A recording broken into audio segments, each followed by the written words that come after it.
بسم اللہ الرحمن الرحیم سورۃ البقرہ آیت نمبر 119 اور 120 انا ارسلناک، بے شک ہم نے آپ کو بھیجا بالحق کی حق کے ساتھ، بشیر و نذیرا، بشیر و نذیر بنا کر، خوشخبریاں سنانے والے اور ڈر سنانے والے۔ ولا تسأل، اور نہ آپ سے سوال کیا جائے گا، نہ آپ سے پوچھا جائے گا،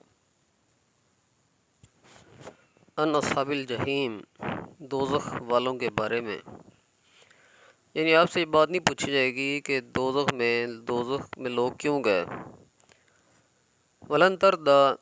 اور ہرگز نہ راضی ہوں گے، انکا الیہود ولن نصارا، آپ سے یہود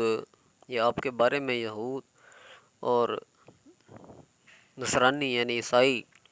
حتیٰ تتبع ملتہم، یہاں تک کہ تم پیروی کرو ان کے دین کی۔ مسلمانوں سے کہا جا رہا ہے کہ اگر تم یہودیوں اور نصرانیوں کے دین میں چلے بھی جاؤ تو تب بھی وہ ان کے دین کی پیروی کرو، تب بھی وہ راضی نہ ہوں گے۔ قل ان ھدی اللہ ھو الھدی، بے شک اللہ کی ہدایت ہی ہدایت ہے۔ ولئن اتبعت اہواءہم، اور اگر پیروی کرو تم ان کی خواہشات کی، بعد الذی جاءک من العلم،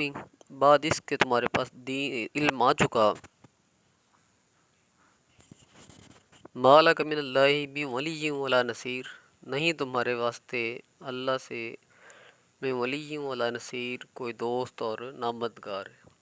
یعنی اگر تم ان کے دین کی پیروی کرو، ان کے دین میں چلے جاؤ اور ان کی خواہشات پر عمل کرو، حالانکہ تمہارے پاس علم آ چکا ہے، تو پھر تمہیں اللہ سے کوئی مددگار، کوئی دوست بچانے والا نہیں ہے۔ اب صرف اگر اتنی سی آیت کا ترجمہ کچھ لوگ پڑھ کے کر دیتے ہیں کہ اللہ سے کوئی بھی نہ دوست بچا سکے گا، نہ کوئی مددگار ہوگا، تو پیچھے والی آیت، پیچھے جو بات پوری چل رہی ہے کہ کس زمرے میں یہ آیت آئی ہے، وہ بات نہ بتائی جائے، صرف اتنی بتائی جائے جیسا کہ سوشل میڈیا پر اکثر ہو رہا ہے۔ تو یہ بات، ایسی بات سن کر کچھ لوگ پریشانی اور گمراہی کا شکار ہو جاتے ہیں۔ لہذا جو بھی آیت ہو تو اس کے پیچھے جس تناظر میں وہ بات چل رہی ہے، وہ بات پوری کی جائے، وہ آیت پوری پڑھی جائے اور اس سے پچھلی والی آیت بھی پڑھی جائے تاکہ بات مکمل سمجھ میں آئے۔ اب اگر اتنا کہہ دیا جائے کہ کوئی مددگار نہیں ہو سکتا، تو دیکھیں دنیا میں ہمارے لیے بہت سے مددگار ہیں، ہمارے دوست،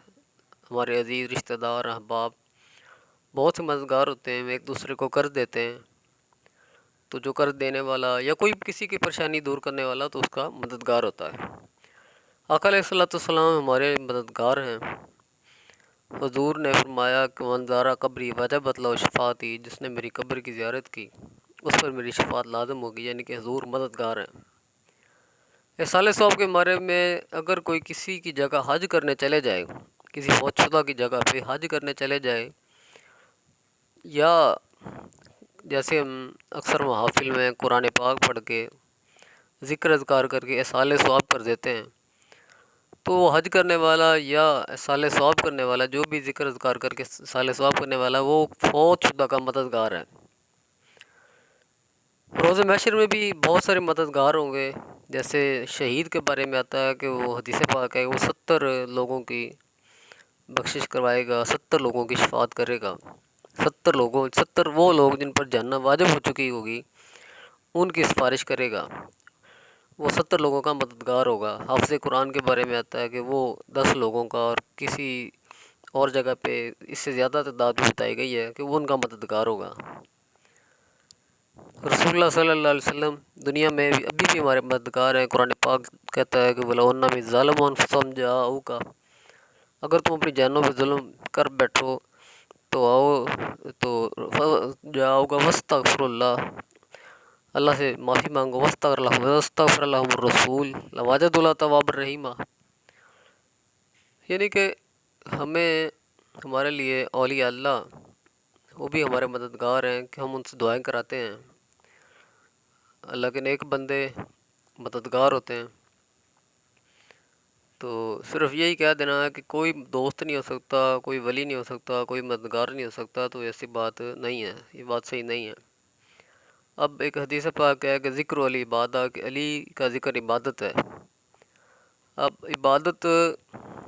یا علی کے چہرے کو دیکھنا عبادت ہے،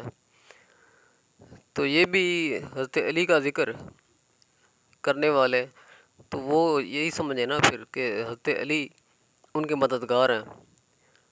تو عبادت کا ثواب مل رہا ہے۔ جو پڑھا اللہ پاک پر عمل کرنے کی توفیق عطا فرمائے۔ صدق اللہ العظیم، صدق رسول النبی الکریم الامین الرافع الرحیم۔